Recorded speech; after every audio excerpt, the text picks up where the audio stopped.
కార్తీక్, దీప వాళ్ళిద్దరూ కూడా స్కూటీ మీద వాళ్ళ ఇంటికి వస్తారు. అది చూసి అక్కడ ఉన్న శౌర్య, అనసూయ, కాంచన అయితే ఏంటి వీళ్ళు స్కూటీ మీద వచ్చారు, ఎవరిది ఈ బండి అని చెప్పి అనుకుంటూ ఉంటారు. ఇక కార్తీక్, దీప రాగానే కాంచన అయితే మీకు 100 ఏళ్ళు రా, ఇప్పుడే శౌర్య మీ గురించి తలుచుకుంటుంది అని చెప్పి అంటూ ఉంటుంది. ఇక కార్తీక్, దీప వాళ్ళిద్దరూ కూడా స్కూటీ దిగి ఇలా రాగానే అక్కడ ఉన్న అనసూయ అయితే ఏంటి ఈ బండి, ఎవరిది, ఎవరిచ్చారు అని చెప్పి అంటూ ఉంటాడు. అది వినగానే అక్కడ ఉన్న కార్తీక్ అయితే ఇలా చెబుతూ ఉంటాడు, ఈ బండి మాకు తాతయ్య గారు ఇచ్చారు, మా తాతయ్య గారు ఈ బండిని ఇచ్చి మమ్మల్ని రోజు ఈ బండి మీదే వెళ్ళి రమ్మన్నారు, ఫ్రీగానే ఇచ్చారు అని చెప్పి అంటాడు. అది వినగానే అక్కడ ఉన్న శౌర్య అయితే అవునా, అయితే ఇది కొత్తది కాదు కదా, పాతదే కదా అని చెప్పి అంటుంది.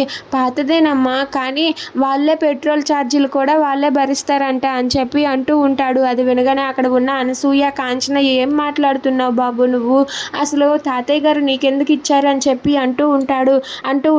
దాంతో అక్కడ ఉన్న కార్తీక్ అయితే సింపుల్గా చెప్పాలంటే వాళ్ళకు ఒక ప్రాబ్లం వచ్చింది, దాన్ని నేను సాల్వ్ చేశాను, అందుకే నాకు గిఫ్ట్గా ఇది ఇచ్చారు, పెట్రోల్ ఛార్జీలు కూడా బిల్ పెట్టుకోమన్నారు, వాళ్ళే వేసేస్తారంట అని చెప్పి కార్తీక్ అంటాడు.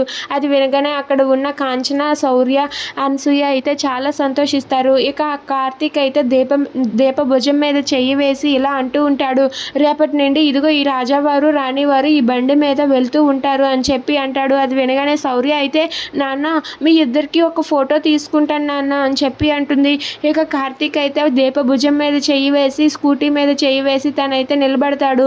అది చూసి శౌర్య అయితే నాన్న ఇది బాగలేదు నాన్న, మీరిద్దరూ స్కూటీ ఎక్కి కూర్చోండి, నేను మీకు ఫోటోలు తీస్తాను అని చెప్పి శౌర్య అంటుంది. ఇక వెంటనే కార్తీక్, దీప వాళ్ళిద్దరూ కూడా స్కూటీ ఎక్కి కూర్చుంటారు. ఇక శౌర్య అయితే వాళ్ళిద్దరికీ ఫోటోలు తీస్తూ ఉంటుంది. అది చూసి అక్కడ ఉన్న కాంచన, అనసూయ ఇలా అనుకుంటూ ఉంటారు, వీళ్ళిద్దరికీ మన దిష్టే తగిలట్టుగా ఉంది, చాలా సంతోషంగా ఉన్నారు, వీళ్ళిద్దరికీ ఎవరి దిష్టి తగలకూడదు అని చెప్పి కాంచన అనుకుంటూ ఉంటుంది.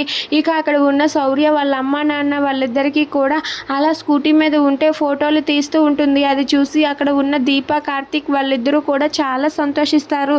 అలా వాళ్ళైతే సరదాగా టైంని స్పెండ్ చేస్తారు. ఇక దీప అయితే చాలా సంతోషిస్తుంది. If you like this video please like, share and subscribe friends. Thanks for watching.